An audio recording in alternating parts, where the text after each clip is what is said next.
Bugun bizning podkastimizga birinchi o'rta vazn toifasida ishtirok etuvchi o'zbekistonlik bokschi Isroil Madrimov tashrif buyurdi. Osiyo chempioni va Osiyo o'yinlari chempioni 2024-yilda birinchi o'rta vazn toifasida World Boxing Association versiyasi bo'yicha jahon chempioni bo'lgan.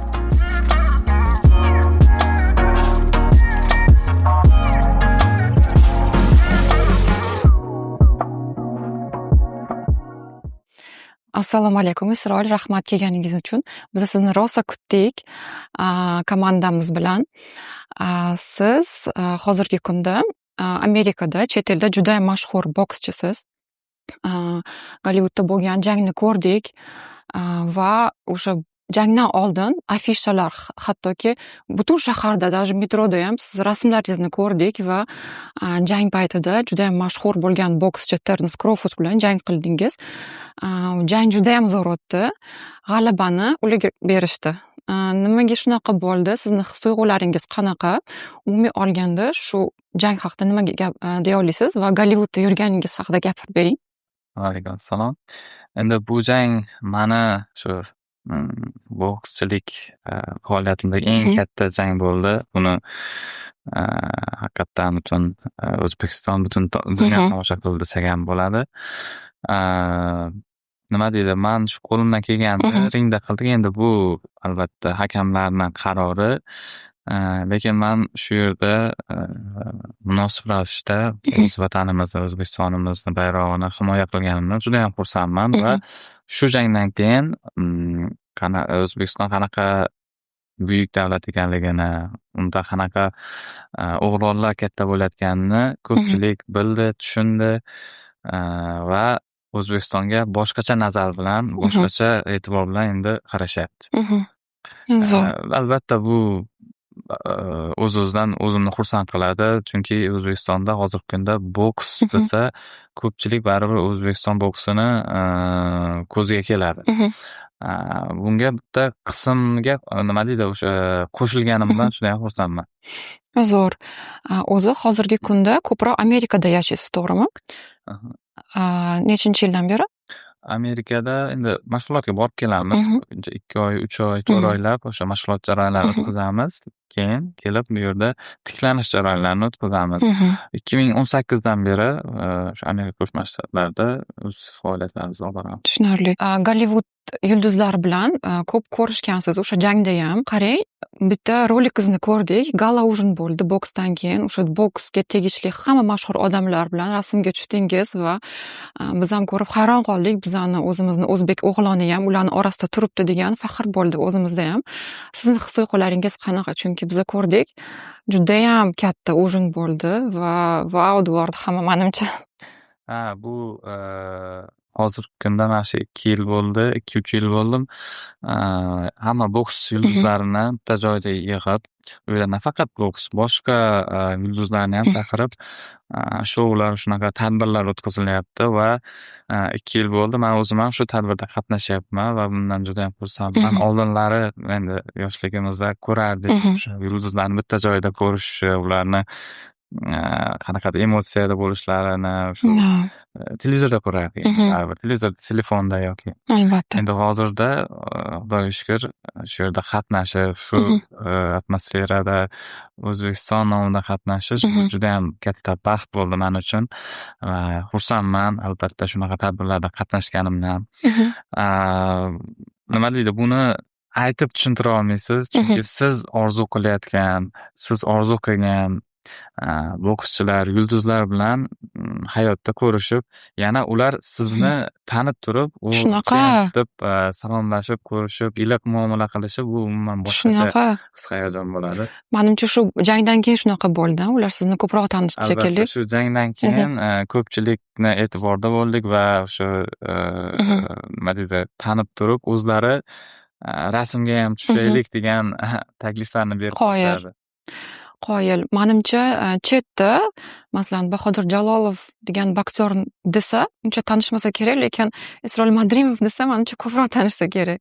Nimaga endi? Boks sohasida. Chunki bizda O'zbekistonda Bahodir Jalolov ko'p.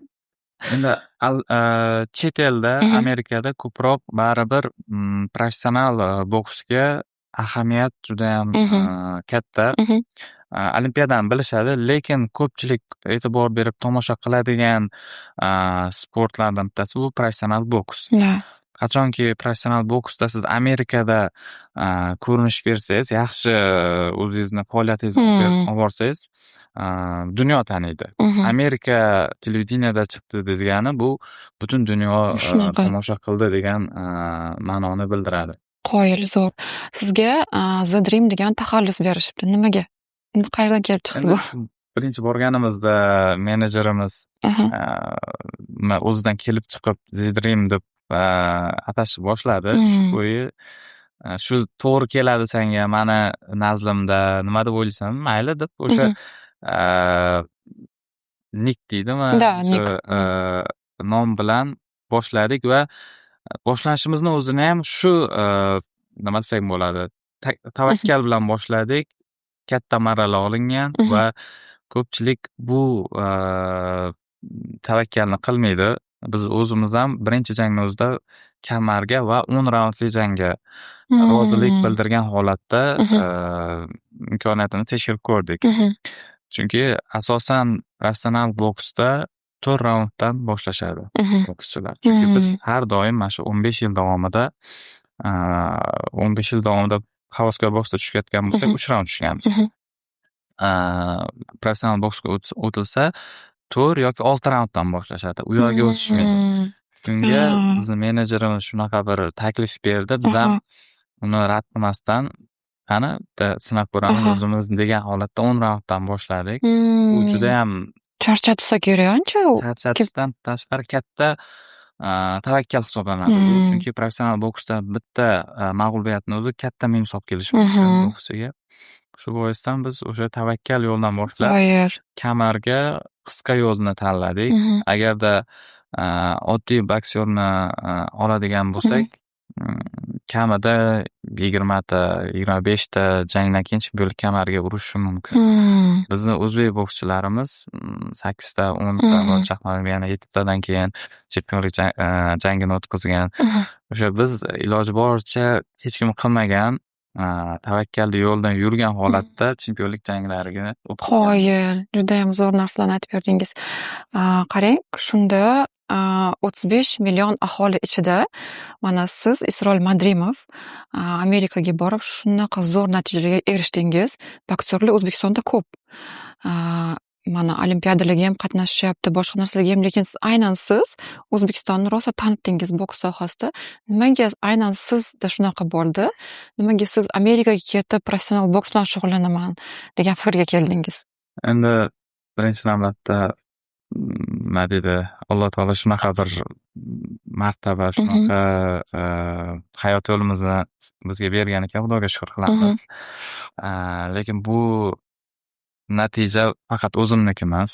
Nimaga deganda, uni ichida ko'plab insonlarni xizmatlari bor, ota-onam bor, ustozlarimiz bor. Albatta. Ko'pchilikni baribir o'sha yo'l yo'rig'i, duolari, xalqimizni duolari bilan Albatta. shu darajaga yetdik deb bilaman. Shu aytganingizdek ko'pchilik bor, chempionlar bor. Lekin ularni yo'lini ko'radigan bo'lsak, u darajada yorqin ham bo'lmagan. Bitta narsani aytishim mumkin. Men olimpiadaga qatnashmaganman yoki havaskor bokschi o'rtasida jahon chempioni bo'lmaganman. Lekin shu vaqtni o'zida ham ko'pchilik o'ylardi, men olimpiadaga borganman, olimpiada chempioni bo'lganman deb o'ylardi.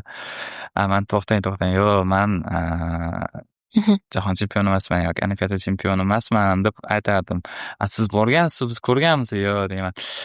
Shu nima deydi, Alloh taoloni bir nazari tushib, shular bilan baravar qilib qo'ygan. Hozirda Allohga shukr, mana professional karyeram juda ham yaxshi ketyapti. Dunyoda ko'pchilik taniydi, biladi. Shu yana aytib o'taman, bu narsada faqat o'zim mehnatim emas.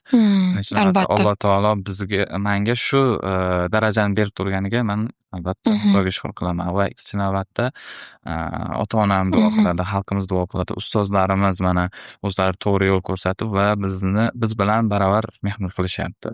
Albatta. Zo'r. Sizni xarakteringizni juda ham og'ir bosiq deyishadi. shu kungacha siz haqingizda nafaqat yomon gap, ya'ni boshqa yomon fikr ham bildirishmagan, hech qanaqa hayp, negativ atrofingizda yo'q. Bu rostdan shunaqami yoki sizni shunaqa maqtashdimi? Endi harakat qilaman. Asosiy qoidam bor. Iloji boricha yaxshi sportchi bo'lib insonni esida qolish emas, yaxshi inson bo'lib esda Albatta. qolishni man birinchi navbatda o'zimga qoida qilib olganman. Iloji boricha shu hurmat qilishsin inson sifatida. Sportchi emas, sportchi. Sportchilik qancha bo'lishi mumkin? Yana 5 yil bo'lishi mumkin. Общий agarda hisobda umuman olganda 15-20 yil sportchilik faoliyati bo'lishi mumkin. Keyin yana oddiy inson bo'laman. Shu boisdan man yoqtirardim yaxshi inson deb eslashsa. Shuning uchun shunaqa. Qarang, lekin mana bunaqa narsa bo'ladi. Ko'chada o'zini juda ham xarakterini zo'r ko'rsatgan odamlar negativni qanaqadir chiqarish kerak. Shuning uchun ham balkim boksni tanlagandirsiz. Boksga o'sha negativingizni, shu boksorskiy grushani urib chiqarsangiz kerak deb o'yladim. Unaqa emasmi? Yo'q, unaqa hayolim ham yo'q. Chunki nima desa bo'ladi? Birinchidan e'tibor bermaslik kerak negativ nimalarga. Chunki hammani o'zini maqsadi, o'zini yo'nalishi bor, o'zini yo'li bor. Agarda har bitta negativga e'tibor beradigan bo'lsa, siz yo'lingizda qolib ketasiz. Sizni birinchi navbatda qiladigan ishingiz shu negativ bo'lmasligi uchun harakat qilishingiz. To'g'ri, juda ham yaxshi fikr aytdingiz. Oilada siz qanaqa erkaksiz? Mana sizni vafodor umuman ko'chaga chiqmaydigan va ideal disiplinani ushlaydigan inson sifatida menga tasvirlashdi. Bunga qanaqa erishgansiz? Boshqalarga qanaqa maslahat berasiz? Mana shuncha yigitlar o'tirishibdi, masalan, qanaqa erishgansiz shunaqa narsaga? Yo'q, endi bu ma'lumotlarni to'liq nima deyapman, to'liq deyolmayman, lekin harakat qilamiz. Nimagaki oilani yaxshi ko'raman to'g'risi. Chunki bizni umuman sportchini hayoti oiladan uzoqda bo'ladi, chetda bo'ladi. Shu boisdan men oilani har doim yaxshi ko'rganman, sog'inaman va qachonki musobaqadan kelgan paytlarim birinchi navbatda oilam bilan vaqt o'tkazish. Qayerqadir borib dam olish yoki uyda bo'lish, oilam bilan, farzandlarim, ota-onam bilan. Shu birinchi meni eng nima deydi, dam oladigan, o'zimga keltiradigan vaziyatlardan bittasi shu. Shuning uchun har doim oilani yaxshi ko'rgan holatda iloji boricha chetga yoki boshqa joyga ketish kerak bo'lib qoladigan bo'lsa, hozirgi kunda sal o'ylanaman. Farzandlarim bor. Ularni kichkinalik paytlarini ko'rish xohlayman. Albatta. Zo'r. O'zi shunaqa bo'lishi kerak. Oilaga borganingizdan keyin dam olish kerak erkak kishi deb o'ylayman. Yaxshi. Nechta farzandingiz bor? 2ta. 2ta. Siz qanaqa otasiz? Qattiqqo'lmi yoki yumshoq? Yumshoq desak ham bo'ladi. Nimagaki bir farzandga menimcha yomon muomalada bo'lish qiyin, ayniqsa qizlarga. Qizim bor, o'g'lim bor. Qizim hozirda 3 yoshga to'lyapti. Eng shirin paytlari. Baribir qiz bola bilan ota boshqacharoq albatta mehrda bo'lar ekan. Buni endi mana tushunyapmiz. O'zimiz boshimizdan o'tkazgandan keyin. Shuning uchun iloji boricha yumshoq nimada bo'lishga harakat qilaman. Muomalada nimagaki kam vaqt baribir ular bilan o'tkazaman. Biz baribir ishda bo'lamiz, burada bo'lamiz, onasi ko'proq ularda bo'ladi. Yaxshi. Sizni o'zingizga qattiqqo'llik qilishganmi ota-onangiz yoki yumshoq bo'lishganmi? Qanaqa bo'lishgan? Qattiqqo'llik deganda har xil disiplina. Disiplina albatta bo'lgan. Disiplina bo'lmasa, qaysi yo'nalishda, qaysi sohada bo'lmasin, natija bo'lmaydi. Bu farzand katta qilish bo'ladimi? Shu boisdan mana ota-onamizni bergan tarbiyalari, odobi yoki disiplinasi bilan Allohga shu natijalarga, shu darajaga yetib kelyapmiz. Qachonki disiplina bor joyda natija bo'ladi. Tushunarli. Keling, endi hozir mana shu ring haqida ham gaplashamiz. Qaysi payt sizda mana ring jangga chiqishdan oldin raqibim juda ham kuchli, menimcha yutqazsam kerak degan fikrlar bilan chiqqanmisiz? Shunaqasi bo'lganmi? Endi unaqa hayollar bo'ladi. Aha. Lekin siz qachonki ishingizni to'liq qilsangiz, o'sha ko'nglingiz to'lsa, o'sha qilgan ishingizdan tayyor bo'lsangiz, qo'rqishga yoki bir hayajonlanishga vaziyat bo'lmaydi. Bo'ladi, lekin o'sha narsani yaxshi tajribali sportchi bosgan holatda jangga tayyorgarlik qiladi va orqada birinchi navbatda ota-ona duosini olib, vatandoshlarni duo qilayotganini sezgan holatda olg'a bosish kerak. Mas'uliyat. Qolgani Xudo bergani, Alloh bergani bo'ladi. Shu jangga chiqishdan oldin o'zingizni qanaqa tayyorlaysiz? Sizga murabbiylaringiz yordam beradimi yoki o'zingizni qanaqadir asosiy gaplaringiz bo'ladimi? O'zingizga o'zi aytadigan yoki masalan qanaqa tayyorlaysiz o'zingizni? Iloji boricha jimlik, shu ota-ona bilan gaplashib, iloji bo'yicha shu tinchlikni saqlagan holatda chiqaman. U ko'p narsaga e'tibor bermayman. Shu maqsad nima? Maqsad chiqib o'zingizni o'sha jangda yaxshi ko'rsatish, g'alaba yutib yoki yutqizish bu Allohdan. Qolganini o'ylamagan holatda oldinga nima vazifa qo'yildi, o'shani bajarishga harakat qilaman. Qolgan narsalarni iloji boricha jangga yaqin o'ylamayman. Tushunarli. Bizani mana O'zbekistonda hozirgi kunda bokschilar orasida yuqori baholangan, haddan tashqari yuqori baholangan bokschini kim hisoblaysiz? Kim? Qaysi nimada masalan, lyubitelskiydami, professionaldami yo masalan lyubitelskiydan professionalga o'tibmi, har xil bu yerda ma'no kelib chiqadi, lekin bizada masalan unaqa narsa bo'lmaganda, chunki sportchilar mana bunaqa chiqadi. Yoshligidan mehnat qilib chiqqan, shu natijasi oxirida ko'rinadi. Demoqchiman, u yoshligidan hech kimni nima qilib bo'lmaydi, operatsiyani. Yo'q, yoshligidan emas. Mana qarang, hozirgi kunda juda ham u mashhur, rezultatlari ja zo'r emas, lekin uni juda ham haddan tashqari shu yuqori baholab yuborishgan, zo'r deyishgan. Lekin undan ham kuchlilari ko'proq boshqalar bor deyishingiz mumkin. Unaqasi yo'q. Bizda shu natija ko'rsatgandan keyin hisoblanadi. Natija ko'rsatmaguncha unaqa hech kim uni aldab bo'lmaydi boksda. Hozir avval masalan Olimpiada chempioniga chempion mer bo'lish wow narsa bo'lgan bo'lsa, hozirgi kunda bu Olimpiadani bir marta yutibdi desa, bu hech nima emas. 2 marta yutibdi desa, bu ham hech nima emas. O'sha bizda 2-3talar bu bolalar bor demoqchiman. Oddiy holat. Bunaqa operatsiya degan bunaqa narsa yo'q. Bizda natijami, значит, o'shanga qarab yarasha. O'sha natijani qildim, o'sha zo'r. Undan keyingi bo'ladigan vaziyatlar u hisobga o'tmaydi o'sha. Tushunarli. U chunki qilib bo'lgan hamma narsa. So'rashga boshqa narsa yo'q. Aldab bo'lmayganda boksda. Tushunarli. Qarang, Olimpiada haqida gapirdingiz. Keling, shuni ko'proq bizning tomoshabinlarga oydinlik kiritaylik. Shu Olimpiadada siz qatnashmagansiz. Armon bo'lib qolganmi sizda? Nimaga shunaqa bo'lgan? Nimaga siz bormagansiz va o'sha jahon chempionatlari boshqa-boshqalarga qatnashmagansiz? To'g'ri Amerikaga borib, hamma prizlarni olib kelyapsiz. Shu haqida gapirib bering. Endi Olimpiada haqida. Birinchi navbatda Xudoga shukr qilaman. Lekin o'sha paytlar haqiqatdan nimaga bora olmadim degan savollar bo'lgan. Chunki meni o'zim yoshlikdan o'sha natija ko'rsatib kelganman. Aynan jahon chempionati va olimpiadaga natija bo'lmagan. Birinchidan jahon chempionatiga borganman. U yerda ham hakamlarni qarorlari bilan o'rin ola olmaganman, keyin olimpiadaga bora olmaganman. Nimaga siz o'sha olimpiadaga o'tmagansiz? Qanaqa kriteriyadan o'tmagansiz yoki? Yo'q. Endi yoshlikda o'sish davri bo'ladi. U yerda vaznlar o'zgarishi. Men bitta vaznda 2-3 yil turdim o paytlari. Keyin vazn almashtiradigan paytim keldi.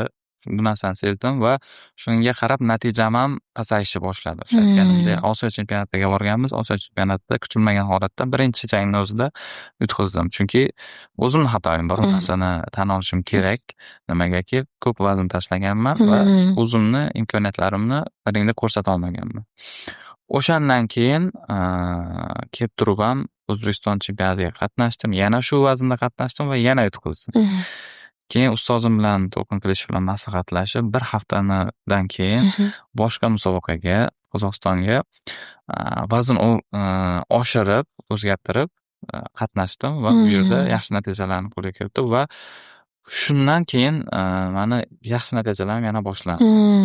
Lekin o'sha davr mani Olimpiadaga qatnashadigan davrimga to'g'ri kelgan edi. Va o'sha paytda men yutqazib qo'ydim va u narsa endi insonmiz baribir menga yomon bo'lib ko'ringan, ko'pchilikka yomon bo'lib ko'ringan, ota-onamga yomon bo'lib ko'ringan bo'lishi mumkin, lekin u yerda katta hikmat bor ekan. Mani Albatta. yo'nalishim professionalniy yo'nalish ekan, professional boksda ekan. Mana To'g'ri. o'sha narsalarni nima deydi, agarda sarhisob qiladigan bo'lsak, o'sha joyda to'g'ri bo'lgan ekanmiz. Judayam zo'r o'sha moment bo'lgan ekan. Sizni to'g'ri yo'naltirgan paytda boshqa masalan, o'sha paytda настроенияsiz bo'lib, voy men erisha olmayman deb o'tirish ham mumkin edi, lekin sizni to'g'ri joyga yo'naltirib, boshqa joyda san o'zing natijalarini olasan degan murabbiylar, ustozlar yordam bergan ekan sizga. Zo'r. Keling shu ustozlar haqida ham gapiraylik. Siz To'lqin Qilichev bilan murabbiyingiz To'lqin Qilichev hisoblanadi. Ular qattiqqo'l trener deb eshitganman. Rostdan ham shunaqami? Qanaqa sizlarga tarbiya berganlar? Buni nima deydi, butun O'zbekiston, butun dunyo desak ham bo'ladi. Har videolarda, nimalarda bor shu qattiqqo'llik. O'sha narsani biz yoshlikdan ko'rib kelganmiz va bizga bu normal holat, oddiy holat va yaxshi holat bilamiz. Chunki inson o'zini me'yorda o'tib ketganini yon atrofdan, ustozlardan yoki ota-onadan biladi. Ular qachonki dakki beradigan bo'lsa, o'sha siz o'zingizni sarhisob qilasiz. Ungacha siz to'g'ri ish qilyapman deb o'ylab qolishingiz mumkin. Shuning uchun ham har doim ustozimiz bizni dakki berib, o'sha qattiqqo'llik disiplina bilan ushlagan va bu narsa hammaga saboq bo'lishini ko'rsatib qo'ygan. Hamma teng. Shuning uchun ham bizni shu jamoada ko'proq o'ylaymanki, natijalar ko'p bo'lishi o'sha bejizga emas. Baribir o'sha gapimiz boshida aytib o'tganimizdek, disiplina bor joyda natija bo'ladi. Albatta. To'lqin aka Qilichev bilan ham podkastimizni yozgandik. O'sha paytda yanvar oyi edi va как раз o'sha AQShdagi jangingizdan oldin edi, 1-2 kun oldin edi. O'shanda savol bergandim ularga. Eng sevimli sizni bokschilaringiz kim deganimda, endi ular aytdilar hammasiga bir xil qarayman, lekin siz ismingizni aytganlarida ko'zlari yonganini ko'rdim, chunki juda ham xarakteri zo'r, unaqa bunaqa deb maqtaganlariga o'shanga bildim sizni qanaqadir sizni alohida yaxshi ko'rar ekanlar deb o'yladim va ularni sizga bo'lgan mehrlari alohida tushgan ekan deb o'yladim. Keyingi savolim, hozirgi kunda mana shu bokschilar o'rtasida eng ko'p pul topayotgan bokschi hisoblanasiz. Internet tarmoqlariga ko'ra shu paytgacha 5-6 million dollarlik janglardan tushgan sizga deb o'qidik. Siz bu pulga tayyor turganmisiz? Qanaqa ishlatishga qaror qildingiz? Umuman olganda pulni to'g'ri ishlatish juda ham muhim. O'zim aytdingiz, sportchini karyerasi unaqa uzoq bo'lmaydi. Ko'ryapmiz, qanchadan qancha sportsmenlar noto'g'ri ishlatganligini hisobiga keyinchalik afsuslanishgan va pul sizni qanaqa o'zgartirdi? Endi birinchi ma'lumot unchalik emas-u. Allohga shukr, Alloh bergani. Gap qanchalikda emas, uni qanaqa barakaligida. Albatta. Biz harakat qilamiz, berganiga shukr qilamiz va berganini shu aytganingizdek to'g'ri ishlatish hozirgi kunda eng dolzarb mavzu. Nimagaki bizni sportchilik faoliyatimiz qisqa va bu narsani biz o'tib ketgandan keyin qaytib u davrga qayta olmaymiz. O'sha sport faoliyatimizga, o'sha darajamizga qayta olmaymiz va to'g'ri ishlatishga harakat qilamiz. Iloji boricha endi bu nima deydi, peshana ter baribir qancha nima qilamiz va iloji boricha aldanmaydigan bizneslar deymizmi, yo'naltiramiz. Iloji boricha o'sha yoki uy sotib olish, boshqa narsa. Bizda ko'pchilik o'zi o'sha narsaga bog'langan, negaki ko'proq darajasi, aldanmaslik darajasi yuqori. Sababdan ko'proq uy olib qo'yamiz yoki magazin. Eng ishonchli shu uy deyishadi. Shunga tushunarli. Mana o'tgan safar ham undan oldingi podkastda Odil aka Ahmedov bilan olgandik. Endi ularga ham shu savolni bergandim. Ularda o'sha sportni pik karyera paytlari o'tib ketgan. Ulariyam afsuslanaman deydilar. O'sha payt bilmaganman, sport bilan shug'ullanganman va mani fikr hayolim faqat sportda bo'lgan va o'sha payti pul bilan aralashish uncha o'pitim bo'lmagan dedilar. Manga shu payti qiziq bo'ldi. Hozirgi kunda mana sportsmenlar shunaqa bo'lmasligi uchun nima qilishadi? Balkim ularni yordamchisi kuchli finansistdir yoki qanaqadir bir o'rtog'ingiz judayam zo'r tushunadi, ular bilan maslahatlashasiz yoki o'zingiz bilgan holda shu pulni to'g'ri ishlatasizmi? Nima deb o'ylaysiz? Haqiqatdan hozirgi kunda sportchi nafaqat sport bilan, balkim o'zi dunyo bilan yashashi kerak deb bilaman. Endi birinchi navbatda to'g'ri o'sha sportni o'ylash kerak, lekin yoningizda ishonadigan insonlar ham bo'lishi kerak. O'sha sportchilik faoliyatidan keyingi yo'naltiradigan, sizni o'sha daromadingizga yo'naltirib yoki bir to'g'ri yo'nalish beradigan insonlar ham bo'lishi kerak. Va o'zingiz ham ko'p narsadan baribir xabardor bo'lib turishingiz kerak bo'ladi. Nimagaki bilmagan ishingizga aralashib qo'yishingiz mumkin.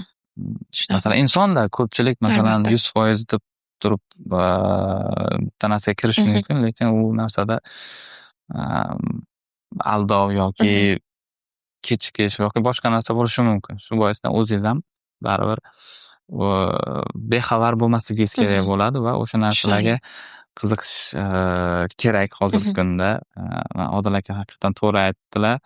Baribir u paytlar unaqa tajribalar yoki nima bo'lmagan, sportga qaratilgan. Hozirgi kunda bizni sportchilar menimcha tomosha qilishyapti. Hamma joyni, dunyoda nima bo'lyapti, qaysi biznes yaxshi, aldanmaydi. Ancha puxta bo'lishgan. Yaxshi. Bizda masalan Bahodir Jalolov ham o'shanaqa nimasi bor deydi-ku, talanti bor. Judayam eshitganman. Ular lekin zo'r, o'sha finansist ham nastoящий ham zo'r. Yaxshi. Ertaga boks to'xtasa, siz nima ish bilan shug'ullanasiz? Deylik, ertaga turdingiz, bo'ldi, boks yo'q. Deylik. Endi unaqa bo'lmasin albatta. Mehnat qilamiz, nima qilamiz boshqa? Masalan, aytib o'tganimizdek, biz sportdan tashqari boshqa biznes yo'nalishiga o'tishimiz mumkin. Nimagaki qiziqishimiz bor. Balki biznesdan xabaringiz bor. Yaqinlarimiz masalan ko'pchiligi baribir biznesmen.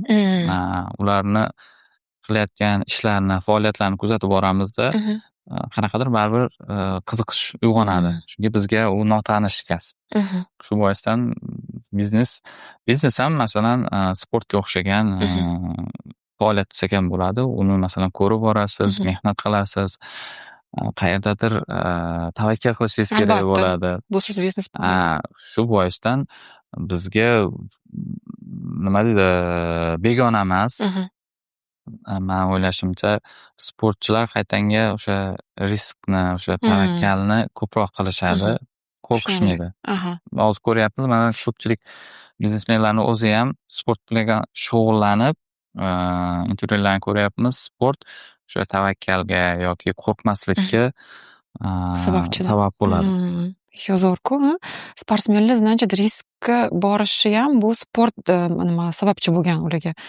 To'g'ri. Siz risklaringizni agar o'ylab ko'rsa, juda ham katta risklar ekansiz. Shu Amerikaga to'pga chiqish uchun ham. Siz haqingizda 20 yildan keyin odamlar nima deyishini xohlaysiz? Uchta ta'rif bering. Yaxshi sportchi, eng asosiysi yaxshi inson. Bir. Ikki bo'ldi. Yaxshi sportchi va yaxshi inson. Ikkita. Asosiysi yaxshi inson deb eslashsa men xursand bo'laman. Shu endi. Uchinchisi yaxshi ota. Zo'r. Как раз rebusga qo'yadigan bo'ldi. Yaxshi inson, yaxshi ota, yaxshi sportchi, yaxshi farzand masalan. Agarda umumiy aytadigan bo'lsak, yaxshi ota, yaxshi farzand ota-ona uchun. Da, zo'r. O'zbekistonda shu yosh sportsmenlarga siz qanaqa maslahat berardingiz? Yosh bokschilarga? Umuman yaxshi maslahat desak ham bo'ladi. Hech bir narsa behikmat bo'lmaydi. Shuning uchun nima deydi, inson, sportchi iloji boricha to'g'ri bo'lishga harakat qilish kerak bo'ladi. Shunda unda hayotda ham, sportda ham natija bo'ladi albatta.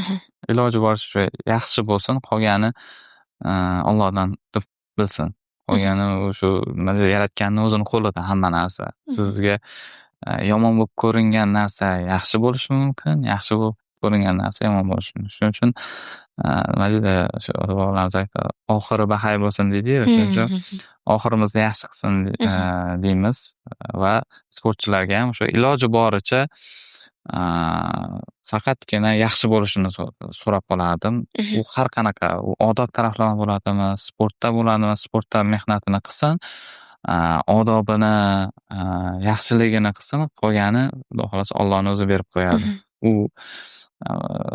yaxshi sportchi bo'lishi mumkin, yaxshi mehnat qilishi mumkin, lekin odobi bo'lmasa, xulq atrofi yomon bo'lsa, unga yaxshi natija berilishi qiyin deb bilaman. Tushunarli, zo'r. Ustozingizning gaplari ga o'xshadi shekilli.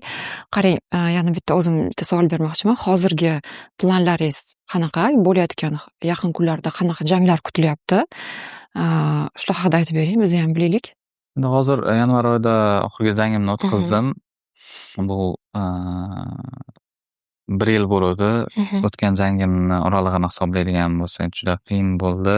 Shu 1 yil jang qilmadim jarohatlar bilan. Sportchiga uzoq muddatlik dam bu ko'proq zararga xizmat qiladi. Shu sababli shu qaytib olish uchun ham ro'zadan oldin tushib oldim va hozirgi kunda mana tayyorgarlik qismini boshladim va agarda jang shu berishadigan bo'lsa, shunga tayyor bo'lib turishim kerak va endi ko'ramiz. Hozir ham yaqinda gaplashdim menejerim bilan. Balkim yozga bo'lishi mumkin. Shu aytganimizdek, qachon bo'ladi, qayerda bo'ladi, yaxshisi bo'lsin, xayrlisi bo'lsin deb niyat qilyapmiz, xudo xolasa. Yaxshi. Rahmat katta intervyu uchun. Juda ham qiziq bo'ldi. O'zi yo'q demaganingiz uchun ham katta rahmat. Tomoshabinlarimiz ham juda ham kutishdi, to'g'risi siz kelishingizni. Bizani mana bu bolalar ham boks bilan shug'ullanishadi. Rosa kutib turishuvdi. O'shaning uchun sizga omad tilaymiz. Albatta, hamma janglaringizda muvaffaqiyatli bo'lsin. G'alaba har doim siz ortingizda bo'lsin. O'zbekiston bayrog'ini tanitayotganingiz uchun rahmat. Biz ham maza qilib ko'ramiz bu o'yinlarni. Lekin albatta. Ko'pchilikni duosi Xudo xolasa ijobat. Harakat qilamiz. Da, siz uzun yengli ko'ylak kiymasang, keminli Isroilda ishlashinga. To'g'ri yaxshi qilishdi unda. Bo'ldi, rahmat sizga. Unda balkim bo'ylida ko'rishib qolamizmi, живойni ko'rishni albatta xursand bo'lamiz. Albatta, da, xudo xolasa. Janglarga qancha ko'p muxlis, o'zimizda o'zbek muxlislar kelsa, ularni albatta qo'llab-quvvatlash biz uchun katta ahamiyatga ega. Rahmat, omad sizga. Rahmat katta, sog' bo'ling. Всем пока. Закончили.